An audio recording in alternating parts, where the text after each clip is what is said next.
Okay, let's talk about the pre-Messianic era. So this, to me, is like really interesting. And that is because, based upon the prophecies of our prophets and others, we shall see a number of preconditions and precursors for the Messiah to come. So now we're talking about the pre-Messianic era. Pre-Messianic means before Mashiach comes. Before the Messiah reveals himself, the world is going to be a certain way. It's going to be that way to let the land become fertile for the redemption. Okay? So the Messianic era does not begin once Mashiach comes.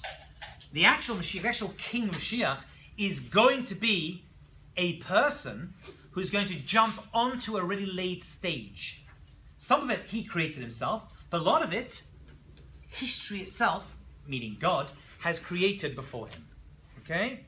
Let me give you some fascinating examples to some of these political precursors to Mashiach coming. The first one is actually King David himself, right? The great-great-great-grandfather of the ultimate Mashiach.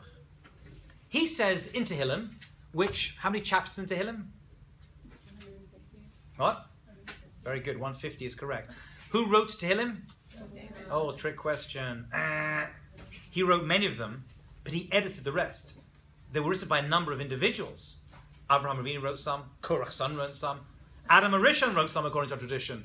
Right? He edited them. He wrote a number himself, but he edited all of them. In there, we're dealing with words of prophecy, obviously. The Nevuah, David was a Navi, was a prophet. And it says the following. Check this out. Boni Yerushalayim Hashem, Nidchei Yisrael Yechanes. The builder of Jerusalem is God. This is chapter 147, verse 2. The outcast of Israel shall be gathered in. Now, we say these words, we just read through it. No, we put on the reading button and off we go. Build Jerusalem is God and is going to gather in. Say the commentators, actually, these are two connective comments that has a tissue that connects them. And that is the following. The pre-Messianic era, says King David, you're going to see certain things happen. Number one, Jerusalem is going to be rebuilt. Look at the order.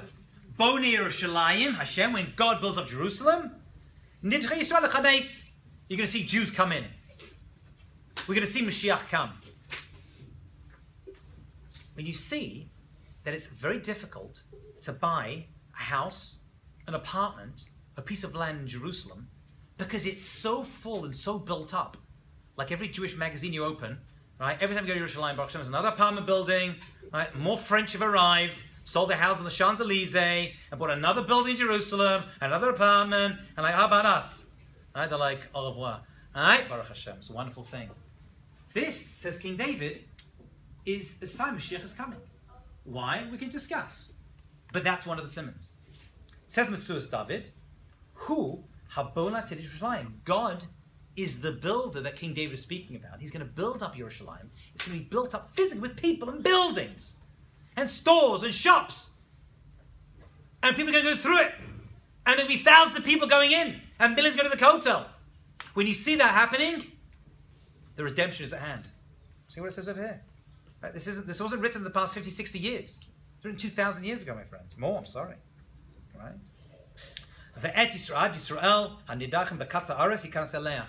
Now it's going to be built up.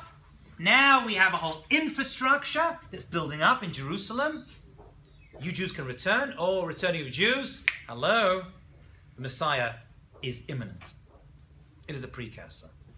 And you can't miss it. I mean, every time you go to Yerushalayim, literally it's like, by the way, don't think it was always like this, right? And I think, oh, it was always like that. 100 years ago, they couldn't get Jews to live in Jerusalem. Right? I mean, Montefiore was like spending millions of dollars just to get Jews to come in. Or pounds, actually, he was British. Right? He was spending a lot of money just to get Jews to move in. Like, move there, it's dangerous, it's difficult. We have no parnasa, they were starving there. Now, hello, better get a flight for less than $2,000. Right?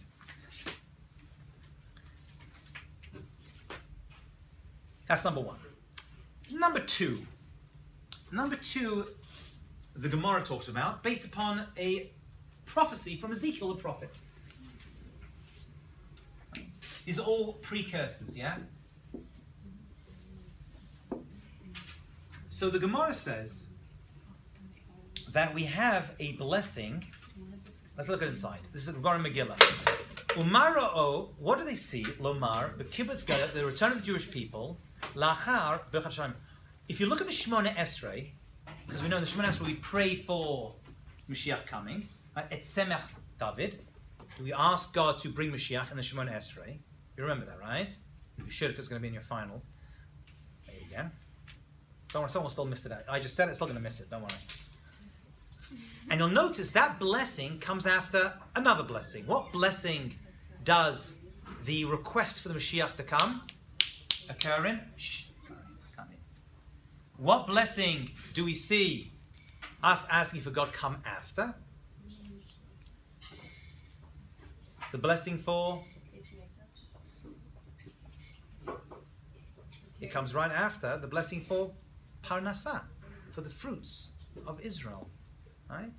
After we ask Kadosh Baruch Hu to bring us Birchat Hashanim, blessing of the year, we stop over there. We finish the blessing for Parnasah, and then we're like, for wealth and success in the land of Israel, right? We should have crops the entire year. And then we say, oh, Hashem bring us Mashiach. The juxtaposition, says the Gemara, between these two blessings is not coincidental. They are connected. And what is the connection between these two things? Based upon the prophecy of Ezekiel the prophet, says Ezekiel the prophet, Dichtiv Atem Har Yisrael, you mountains of Israel, Anfeichem Titnu Brichem, your branches are going to bring forth fruit. Tisul Am Yisrael Ki Karvelo, because he is close to coming. So the prophet Ezekiel, chapter 36, verse 8 says, bring forth your wonderful fruits, bring forth your delicious vegetables, your apple trees and your fruit trees. Because, says Ezekiel the prophet, when you do that, you know Mashiach is close. When you see a blossoming in the land of Israel,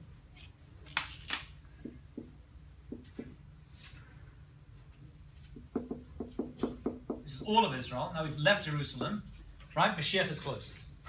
It's a sign, says Ezekiel. It's a sign Mashiach is close. That's why it says Rashi, Alma, on this piece of Talmud, Kibbutz Goliot be'et Birchat Hashanim hi. You'll know that Mashiach comes when you see the land is full and blossoming. Would anyone like to take a guess of the connection? The first one, it's pretty obvious, right? We build it up so that we have an infrastructure. But what has fruits, trees, got to do with the preparation for Mashiach? Okay, 100 years ago, right, the land of Israel, you see Mark Twain in Innocents Abroad. He talks about the land of Israel, and he liked Israel, by the way. He wasn't talking, badly about it. He said it was like a dust bowl, right? It was like, there was nothing. I traveled for miles, he said. There were no trees anywhere, no bushes, right? Maybe a few cactus, right? A couple of summer, and that's it. And now, right, you can't move for oranges, right? Oh, oranges. It wasn't always like this. For 2,000 years, there was nothing. And Ezekiel the prophet is saying, when you see the return of agricultural produce returning in Israel, Mashiach is close. Why? What have the two got to do? It's very nice. Right? Very nice. We can actually grow our own fruit. Right? But what's that got to do with coming of Mashiach? Yeah. Maybe because we could only bring Purim and there's a piece of flesh. Nice answer. I never thought of that. Maybe we're going to see the various mitzvot we can do using fruits and vegetables. You need fruits and vegetables. I like that. Write that down. I never thought of that before. That's preparation for the temple being built. Very good. Yeah. Bracha in Eretz Yisrael only comes when the Yidden are there. And so blessing comes. So you're saying it's just a consequence. When the Jews are in Israel, the land is blessed. Right? We become blessed, and the land gives off its produce if we're behaving. Right? When the temple is destroyed and we're not, we get cleared out. But there is a connection between the indigenous population of Israel, the Jewish people, and the blossoming land of Israel. No matter what they tell you on CNN, with the indigenous people in the land of Israel. Let's be clear on that, right? It's us. Okay, that's fair. That's fair. So you're just saying it just happens to be. Jews live there. We do what we're meant to do. Hashem told us in the Torah that the land's going to give its fruit. And if we don't, the land doesn't, and we get kicked out.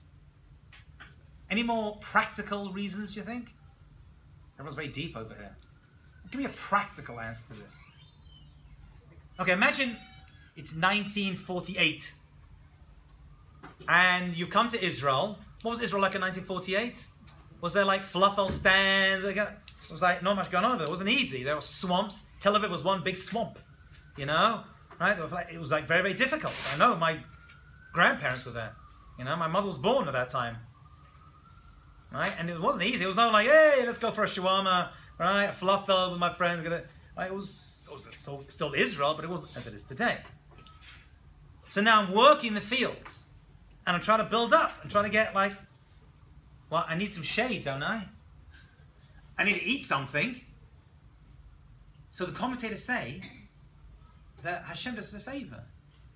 He actually allows the fruit to come out because we've got to eat something. We've got to drink something, and we've got to shade ourselves during a very difficult time.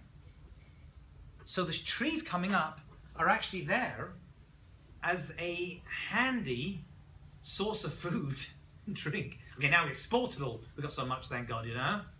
But you actually need it in Israel too. We have a lot of this wonderful produce, and the land blossoms to give us something to eat because we're creating a land. Right? You need natural products. See?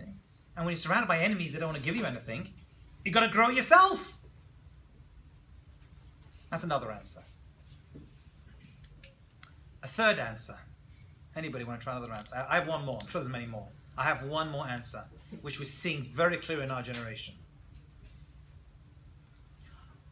Dina! I don't know if this is an answer to what you're asking, but you probably have the answer then. When someone says people wouldn't want to move to a place that isn't fertile and that there's no... Okay, so like, very, very good. Very good. People like to move to a place that they could... It makes it attractive. They want to be in a successful country. It makes it attractive. Built up, blossoming, a lot of natural resources. It's going to attract people. Very good. That's a very valid answer. It attracts people. They go, yeah, right?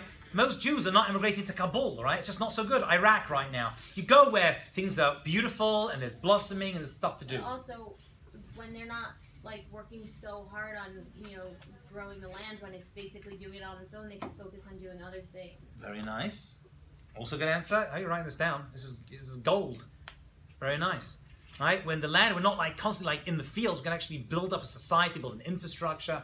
We're not just worrying where my next meal is going to come from, as they did in Israel for a long, long time. Right? 1900s in Israel, people were starving on the streets. There's one other answer there. It's more to do with the non-Jewish nations, this answer actually, to give you a little clue. The non-Jewish nations. And the Jewish people as well. I already gave a hint of this already. And the commentators bring this down. I'll show you inside a little bit later. Check this answer out. When they see what a small bunch of Holocaust survivors and people who were kicked out of their Muslim countries too, as they were in 1948, forced to leave without nothing, and they turn up in this little land, right, which has got no natural resources, right, there's no oil to start digging out and start selling yet, right, there's no oranges, nothing, and everyone's just starving, and everyone's like clearing out swamps. And they see how much the land has changed and what we Jews have created in the land of Israel, which no one can deny. I mean, they can say we're disgusting, we're rats, we're vermin, we're occupied, they can call us all the terrible things in the world, but they can't not be impressed. And we get to the point where we make Israel, in such a short amount of time, the primary exporter of some of those amazing fruit in the entire world. We've got enough for ourselves now, we're selling it abroad for 10 times the price. And they see how we created a whole startup nation of companies. This is my extension of the original Chazal. What are they going to be like? Wow. Something is happening in Israel, something very big, and we're living in epic times. It's miraculous. It's miraculous. It's just unbelievable. I can't, and like, you managed to turn this dust bowl into fertile soil, and the whole Negev is one big desert, and all the other countries can't, all they can take out of ground is oil, and you guys are making produce come out of it, and you've created irrigation systems that you now start to export it to Africa, to starving countries for free, so they can learn how to do it. These other nations who've been around much longer in their countries haven't figured out, and we're giving this. Wow. It's messianic. It's a sign. This is a miraculous sign. It's a simon that something amazing is happening. That's what Chazal is saying. When they see all these trees, people wrote these things, by the way, when there weren't any trees in Israel, right? 100, 200 years ago. And they're like, when they see this happening, they're going to realize that something important is happening in Israel. And this is fertile soil for the coming of the Messiah. Okay? It's fertile soil. So, one is Jerusalem, two is blossoming Israel, and three, just the miraculous nature of it all happening. That is a simon that Mashiach is coming. Okay? Let us do the third, because 2 and 3 are obviously connected. And this one is based upon a Balaturim, but others speak about it as well. And it's who the Jewish people are going to be subjugated by before Mashiach comes. So we learnt up to now there are 4 exiles. The first exile is Babylon, Babel. Second one was Madai or Paras. The third exile was Yavan, Greece. The fourth exile was Edom, Rome. There is an opinion brought down. There's a 5th exile, which is the shortest, but the most challenging. It's going to happen at the end of days. And that is the exile of Adam. Exile of Adam. Who precisely is Adam? Who is described as an Adam in the Torah? I'll give you a little clue. He's referred to as a Pera Adam, Ishmael. Okay? The other 4 were connected and compared to animals. Remember the prophecy of Daniel? There were animals. This one is an Adam, but he's Pera. It's unbridled. They have Mesiras Nefesh, right? But they go the whole way. You know, there's no blockage. It's just all way, right? Constantly praying. They have modesty, but they go all the way. They're like, so it's unbridled, but it's still Adam, and they have merit for it. And their descendants, the Arab nations, that have control over parts of Israel to this very day. He says, when you see that happening, that's Messiah Mashiach is coming.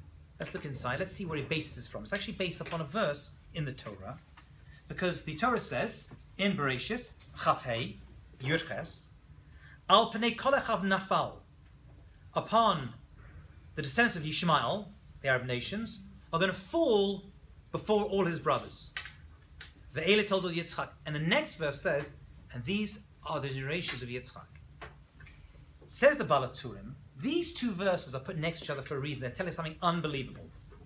Al Pnei Kol Echav Nafal, V'samech Lei Ve'ele Toldo Yitzchak. He's going to fall, they're going to fall, and then we is the generation of Yitzchak, Lomar, K'shiyipol Yishmael B'chot Yom Ha'Gud, that when Yishmael eventually falls at the end of days, as Yitzmach ben David, we're going to see the tzmicha, the redemption, the flourishing, the blossoming of ben David and Mashiach. Who's from Toldot Yitzchak.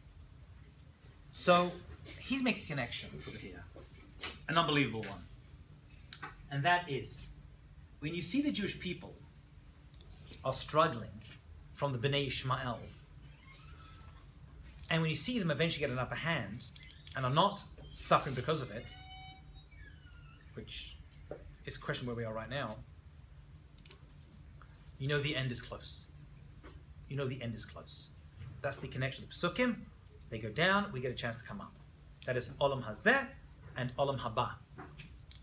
In what merit do they have to be the ones to do this in the last generation? And what merit do they have? And these aren't my words. These are the words of Chaim Vital on his commentary, Eis Hadas on Tehillim. And he says something unbelievable. He says that these nations that we're dealing with, they're not bad people. They have great merit. They circumcise. Okay, they're not commanded to do it, and they do it at a very difficult age, but they do it. They have modesty and they pray. It's not a coincidence that they have so much control. They get merit for that. And we know that circumcision actually is connected to the land of Israel. Before Avraham Avinu go to Israel, he had to have a Brit Milah, circumcision. before the Jewish people went to Israel, they had to have a Brit Milah, Yoshua, when they went in. Okay? The two are connected. Why that particular mitzvah is your passport into Eretz Yisrael? There's no discussion. It's actually not the Brit Milah. It's what you do with that part of your body, right? Living moral lifestyles that gives you the merit of the land of Israel. Anyway, they get merit for that. That means right before Mashiach comes, they're going to hold on to key sites within the Jewish world. And it's going to be a challenge to wrestle those away from them. At the end of days, they're going to give up and they're going to like, no problem. We're with you, take it, and we're part of it. So when you see Yishmael fall, and we take control over Israel, although this is not politically correct, it's absolutely correct, it's not PC, it's AC, that, says the Balaturim, is a sign Mashiach is very, very close. That does not have to happen in a bad way. It could be they're like, it's your land, take it. We haven't reached that point yet, but I think we're very, very close. We looked at a number of clear precursors from Chazal. We'll see a couple more next class. We said when you see Jerusalem's rebuilt, says King David, it's a sign Mashiach is coming. The end is near. Why? You need an infrastructure. The temple can't be built nowhere. There have to be people living there. The place is ready to go. Apartments ready to go. We see blossoming in Israel. Why? First of all, they need something to eat. Right? We need to have produce there. We need to have a social, an infrastructure of food and produce and business in order to get there and everything else that comes from that. It's miraculous. Right? This is miraculous, but so is this. When you see miracles happening again, right, of this caliber at least, that's wow. That's a sign. You know? And finally, there's no coincidence as who has control of the land of Israel now, and who is meant to have control of Israel right before Mashiach comes. We're going to stop over there. We'll pick this up next class, God willing.